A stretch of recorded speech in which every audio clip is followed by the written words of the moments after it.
Assalamualaikum warahmatullahi wabarakatuh. Salam sejahtera untuk kita semua. Tabi pun. Perkenalkan, nama saya Aprilia Tri Aristina, Sarjana Pendidikan, Magister Pendidikan.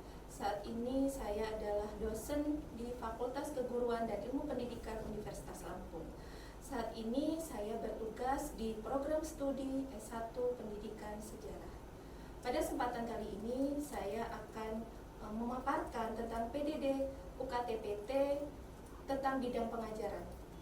Pada kali ini saya akan mengajar pada mata kuliah Sejarah Indonesia Pasca Kemerdekaan. Kopel pada mata kuliah Sejarah Indonesia Pasca Kemerdekaan yaitu SEJ 620305. Mata kuliah Sejarah Indonesia Pasca Kemerdekaan ini terdiri dari 16 kali pertemuan. Pertemuan 1 sampai dengan 7 yaitu materi.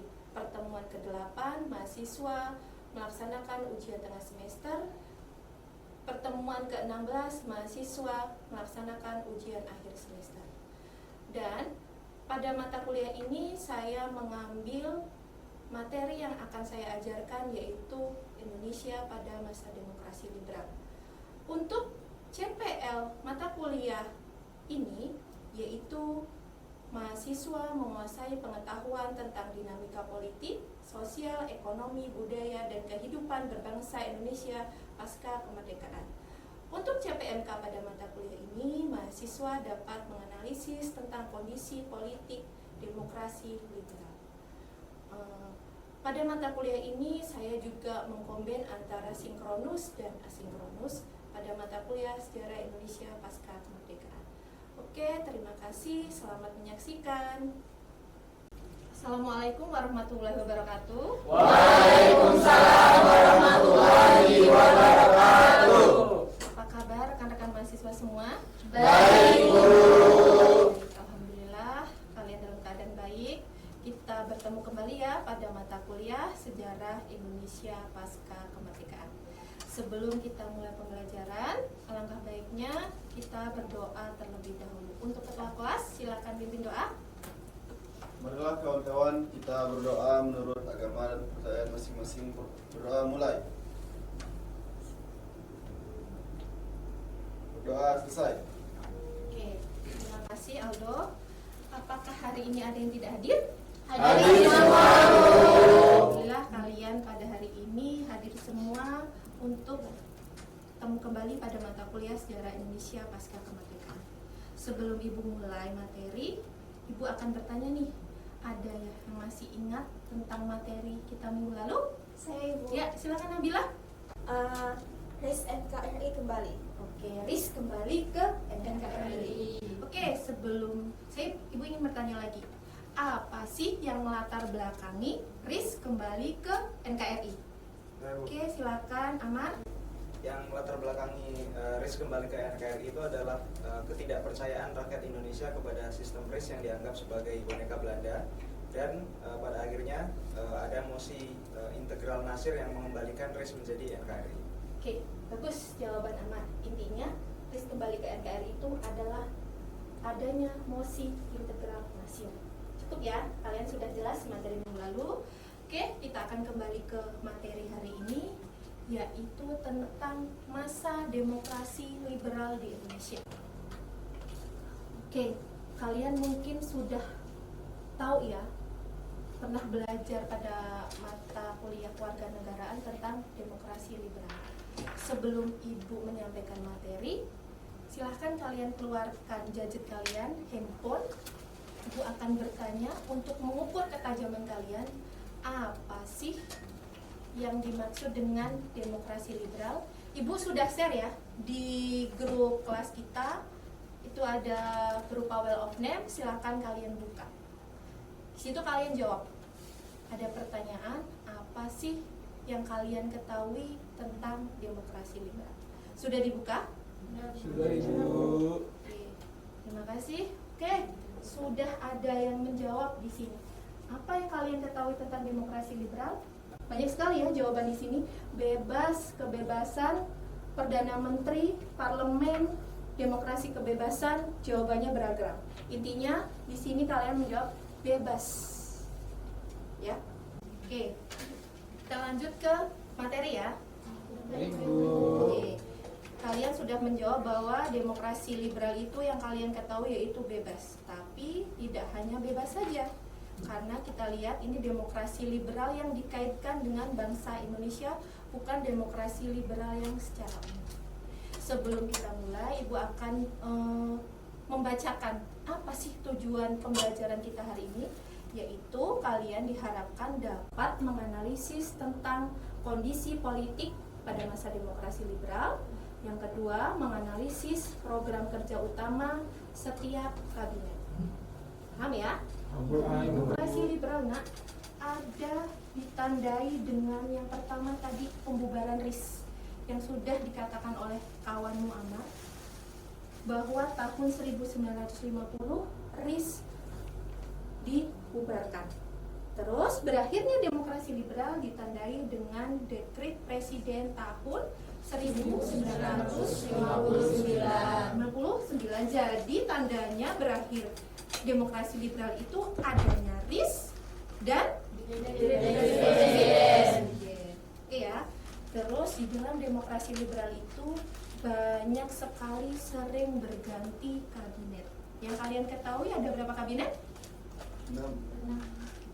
7. Di kabinet pada masa demokrasi liberal itu ada 7 kabinet.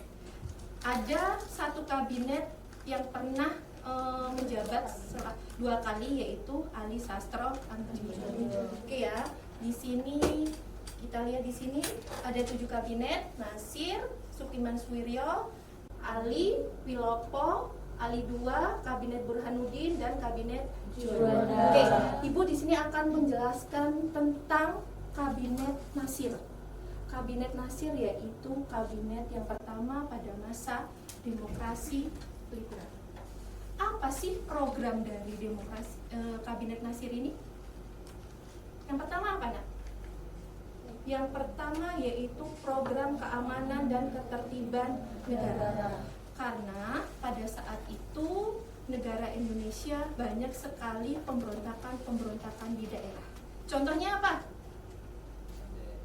Ada DITII, ada APRA, ada RIK, ada RMS, ada Permesta. Itulah makanya program dari kabinet Nasir itu yang pertama adalah program keamanan dan ketertiban negara. Pada saat itu tidak cukup di kabinet Nasir saja keamanan ini selesai, karena kalian ketahui bahwa kabinet Nasir ini menjabat pada saat itu tidak sampai dalam hitungan tahun ya. Ini hanya berapa bulan kalau dihitung? Hanya sekitar 8 sampai 9 bulan. Yang kedua, persiapan pelaksanaan pemilu. Jadi pada saat Indonesia merdeka, dengan bubarnya RIS, Indonesia belum pernah melaksanakan pemilu. Di kabinet Nasir ini, pada masa demokrasi liberal, merancang bahwa pemilu akan dilaksanakan. Apakah berhasil? Belum berhasil, karena masa kabinet Nasir ini sangat singkat, hanya 8 bulan. Untuk mempersiapkan pemilu itu masih sulit, karena yang pertama tadi banyak terjadi pemberontakan di daerah-daerah. Yang kedua, memperjuangkan penyelesaian Irian Barat. Jadi setelah Indonesia merdeka, Irian Barat itu belum ikut bergabung ke Indonesia, ya kan? Kenapa pada saat itu? Nah, inilah program kerjanya si Nasir. Bahkan nanti tidak Nasir, sampai dengan kabinet Juanda itu akan program kerjanya yaitu memperjuangkan Irian Barat. Tetapi apakah berhasil atau tidak, nanti akan kita bicara. Sampai di sini paham? Paham ya tentang kabinet Nasir. Terus, oke, kalau tadi program kerjanya, di sini aku akan bertanya, apa sih yang menjadi penyebab pemunduran dari kabinet Nasir? Ya, silakan Rama. Di sini Bu, yang saya baca, sudah pernah saya baca itu penyebab kemundurannya karena Musyadi Kusumo Bu, yang mana Musyadi Kusumo ini dipilih dan meminta pembubaran DPRD. Tapi karena Muhammad Natsir sekiranya tidak bisa menjalankan mosi tersebut, akhirnya dia mengambil langkah kesatria, yaitu dia menyerahkan lagi mandatarisnya kepada Presiden Soekarno. Oke, bagus sekali Rama. Jadi pemunduran dari Kabinet Nasir ini adalah mosi Hadi Kusumo. Karena pada saat itu Nasir hanya seorang diusung dari PNI. Jadi yang duduk di anggota dewan pada saat itu adalah didominasi dari PNI. Makanya partai yang lain yang oposisi mereka tidak terima bahwa di anggota dewan itu didominasi oleh PNI. Makanya keluarlah mosi Hadi Kusumo. Oke, paham ya? Nah, oke, untuk selanjutnya masih ada nih 6 kabinet lagi. Ibu minta kalian untuk berdiskusi dengan kelompoknya masing-masing untuk membahas tentang kabinet-kabinet pada masa demokrasi liberal. Oke, silakan rekan-rekan mahasiswa semua bergabung dengan kelompoknya.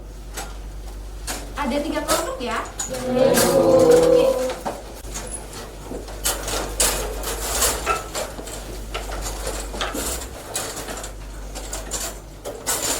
Sudah semua?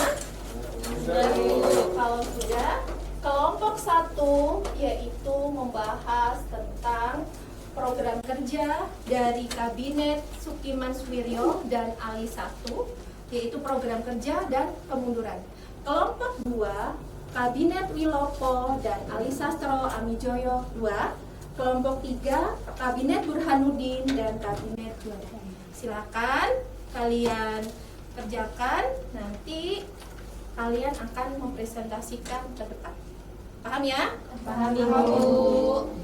Sudah? Oke, saya rasa waktunya cukup ya. Silahkan kalian mulai dari kelompok 1 untuk memaparkan hasil diskusinya. Iya, silakan Arjuna.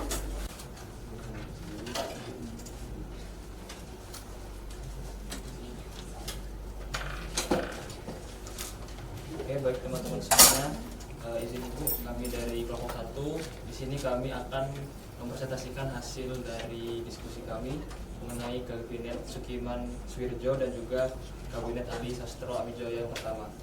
Jadi kalau dari yang pertama yaitu Kabinet Sukiman Suwirjo ini terbentuk pada 27 April 1951 sampai 3 April 1952.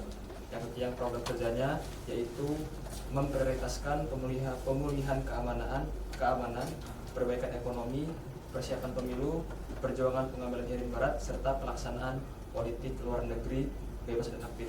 Dan selanjutnya Kabinet Ali Sastro Amijoyo pertama akan dijelaskan oleh Ida.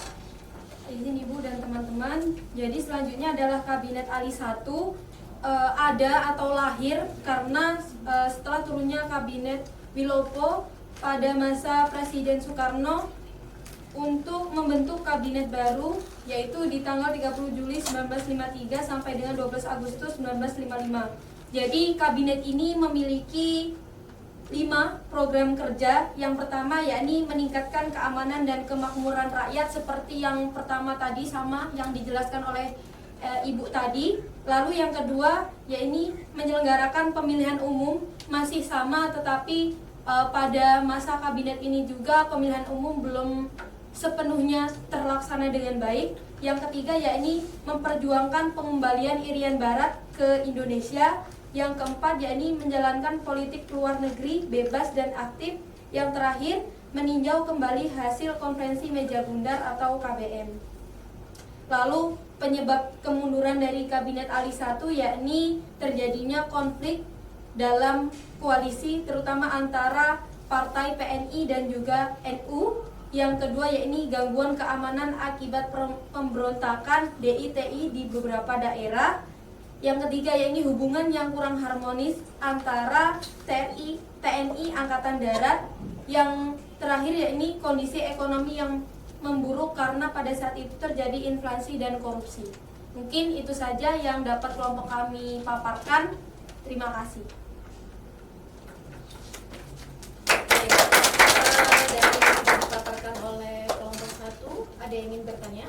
Saya Ibu. Oke, silakan kelompok 2.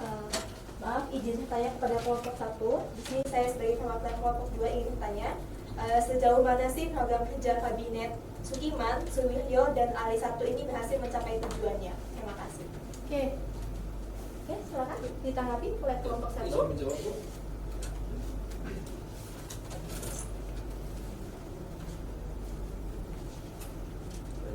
Sebelumnya terima kasih atas pertanyaannya. Izin menjawab mengenai sejauh mana keberhasilan dari Kabinet Sukiman Suwiryo dan Ali 1 dalam mencapai tujuannya. Di sini saya akan menjawab mengenai keberhasilan Kabinet Sukiman Suwiryo.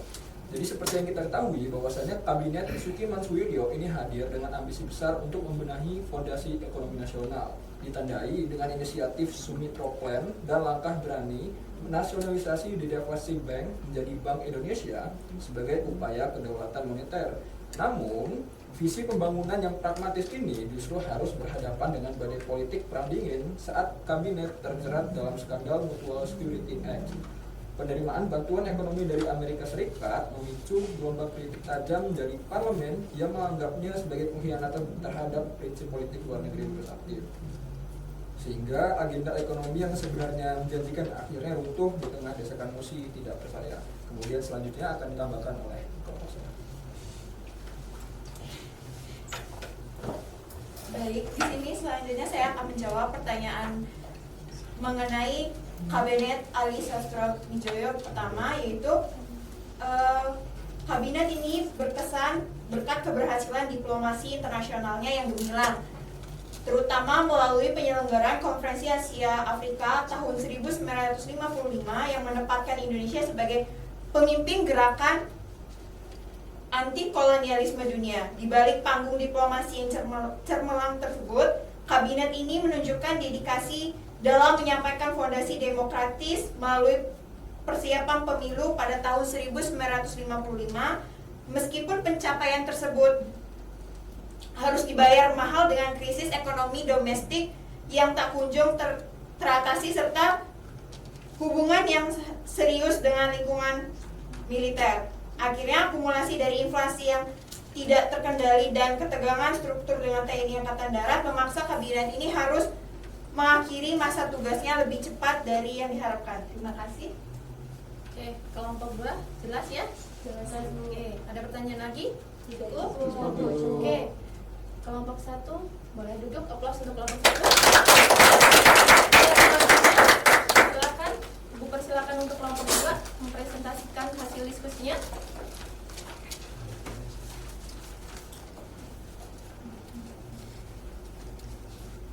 Baik, Assalamualaikum warahmatullahi wabarakatuh. Waalaikumsalam warahmatullahi wabarakatuh. Izin Ibu, teman-teman, jadi kami dari kelompok 2 akan mempresentasikan hasil dari diskusi kelompok kami, di mana kelompok kami mendapatkan Kabinet Wilopo dan Kabinet Ali Sastrawidjoyo II. Di sini saya akan menyampaikan terkait program kerja dari Kabinet Wilopo yang terjadi pada tahun 1952 sampai 1953, di mana Kabinet Wilopo ini berfokus pada persiapan pemilihan umum serta peningkatan kemakmuran rakyat melalui reformasi agraria dan produksi nasional, pemulihan keamanan serta penyelesaian masalah hubungan Indonesia dengan Belanda termasuk masalah Irian Barat. Dan untuk Kabinet Ali Sastrawidjoyo II akan disampaikan oleh rekan saya. Oke, terima kasih. Izin melanjutkan kabinet yang kedua yang akan kami bahas, yaitu Kabinet Ali Sastrawidjoyo II atau Kabinet Ali II dari 20 Maret 1956 sampai 14 Maret 1957. Jadi Kabinet Ali II ini adalah kabinet pertama yang terbentuk setelah pemilu pertama Indonesia pada tahun 1955. Kabinet ini merupakan koalisi besar antara 3 partai pemenang pemilu, yaitu PNI, Masyumi, dan Nahdlatul Ulama atau NU, yang dipimpin kembali oleh Ali Sastrawidjoyo. Program kerja utama kabinet ini adalah pembatalan seluruh hasil konferensi meja bundar secara sepihak, hal ini dalam hal Irian Barat dan juga RIS. Dan kemudian yang kedua adalah pemulihan keamanan dan penataan struktur pemerintah pusat dan juga daerah. kemudian melaksanakan rencana pembangunan 5 tahun atau RPLT, dan kemudian meneruskan perjuangan pengembalian Irian Barat ke pangkuan Republik Indonesia. Penyebab kejatuhan dari kabinet ini adalah diguncang oleh gejolak daerah, yaitu krisis PRRI dan Permesta di Sumatera dan juga Sulawesi. Para panglima militer di daerah merasa kecewa terhadap pemerintah pusat yang dinilai mengabaikan pembangunan daerah dan terlalu didominasi politisi sipil. Akibat kehilangan dukungan mayoritas dan juga situasi keamanan nasional yang memburuk, Ali Sastroamidjojo menyerahkan mandatnya kembali kepada Presiden, yang kemudian berujung pada pemberlakuan keadaan darurat perang oleh Presiden Soekarno. Sekian, terima kasih. Oke, itu pemaparan dari kelompok 2. Rekan-rekan kelompok lain ada yang bertanya? Ya, silakan. Kelompok 3. Oke, baiklah. Pertanyaannya adalah, jika kabinet Wilopo dan kabinet Ali II sama-sama gagal, apakah yang bermasalah pemimpin atau sistem demokrasi liberal? Terima kasih. Oke, silakan ditanggapi oleh kelompok 2. Ibu, Anda. Saya ingin menanggapi pertanyaan dari perwakilan kelompok 3, di mana pertanyaannya itu jika kabinet Ali dan kabinet hasil pemilu sama-sama gagal, apakah yang bermasalah pemimpin atau sistem demokrasi liberal? Jadi di sini dari jawaban kami yaitu jika kabinet Ali maupun kabinet hasil pemilu sama-sama mengalami kegagalan, maka penyebab utamanya lebih mengarah pada sistem demokrasi liberal yang tidak stabil. Jadi sistem multipartai membuat koalisi mudah pecah sehingga kabinet sering berganti sebelum program kerja berjalan maksimal. Namun, faktor kepemimpinan juga tetap berpengaruh karena kemampuan memimpin dalam membangun kerjasama, mengambil keputusan dan menjalankan pemerintahan turut menentukan keberhasilan kabinet. Jadi kegagalan tersebut merupakan gabungan antara kelemahan sistem dan kualitas kepemimpinan. Mungkin itu jawaban dari kami kelompok 2. Oke, terima kasih untuk kelompok 2. Apakah ada pertanyaan lagi? Cukup, ya, Ibu. cukup. Silakan kembali kelompok 2. Close untuk kelompok 2. Sekarang kelompok terakhir, kelompok 3. Silakan, siapa yang akan memaparkan hasil diskusinya? Hendro dan Suci. Iya.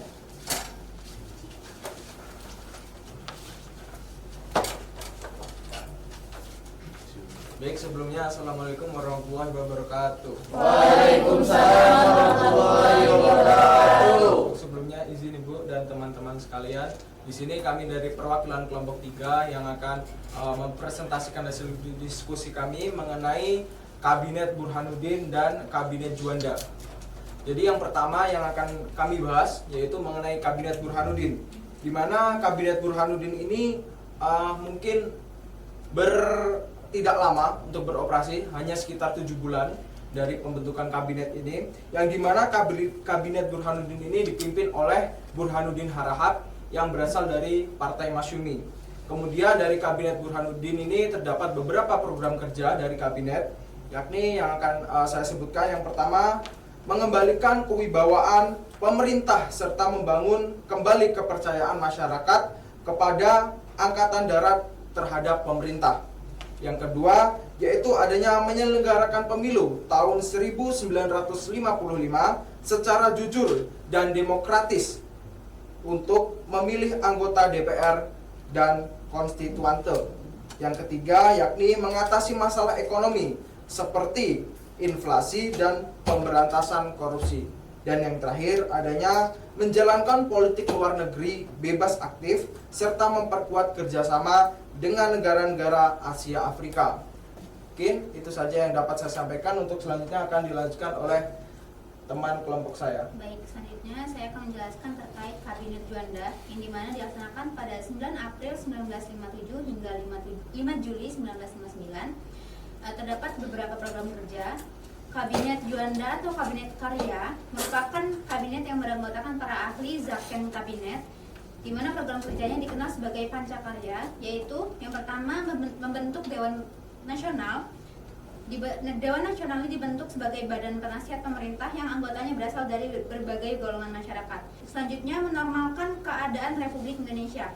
Lalu yang ketiga, melaksanakan pembatalan hasil konferensi meja bundar. Kabinet Juanda ini berusaha menghapus perjanjian KMB yang dianggap masih menguntungkan Belanda, terutama yang berkaitan dengan hubungan antara Indonesia-Belanda dan persoalan ekonomi. Yang keempat, memperjuangkan pengembalian Irian Barat.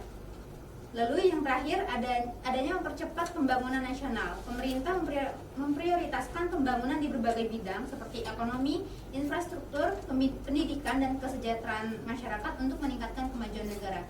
Lalu terdapat kemunduran atau penyebab berakhirnya Kabinet Juanda. Yang pertama yaitu terjadi pergolakan daerah seperti pemberontakan PRRI dan Permesta yang mengganggu stabilitas nasional. Kedua, adanya kondisi ekonomi yang memburuk seperti inflasi dan krisis keuangan sehingga program pembangunan sulit dijalankan. Selanjutnya, banyaknya perbedaan kepentingan politik antar golongan dan partai. Dan yang terakhir yaitu kabinet berakhir setelah Presiden Soekarno mengeluarkan dekret presiden pada tanggal 5 Juli 1959 yang mengakhiri sistem demokrasi liberal dan memulainya era demokrasi terpimpin. Sekian, terima kasih. Oke, setelah presentasi dari kelompok 3, ada yang ingin bertanya? Cukup. Silakan kembali ke tempat duduk. Close untuk kelompok 3. Jadi kita sudah mendengarkan diskusi ya dari tiga kelompok. Silakan kalian duduknya kembali ke semula. Dari pemaparan materi tadi kita sudah mendengarkan ya ada program kerja yang pada masa demokrasi liberal itu ada 7 kabinet ya. Sebelum Ibu menyimpulkan materi, adakah yang bisa menyimpulkan materi kita hari ini tentang demokrasi liberal di Indonesia? Saya Bu. Ya, silakan Sarah. Jadi demokrasi liberal ini merupakan eksperimen politik yang mana berhasil menjunjung tinggi nilai-nilai demokrasi dan melahirkan pemilu 1955. Cukup Bu.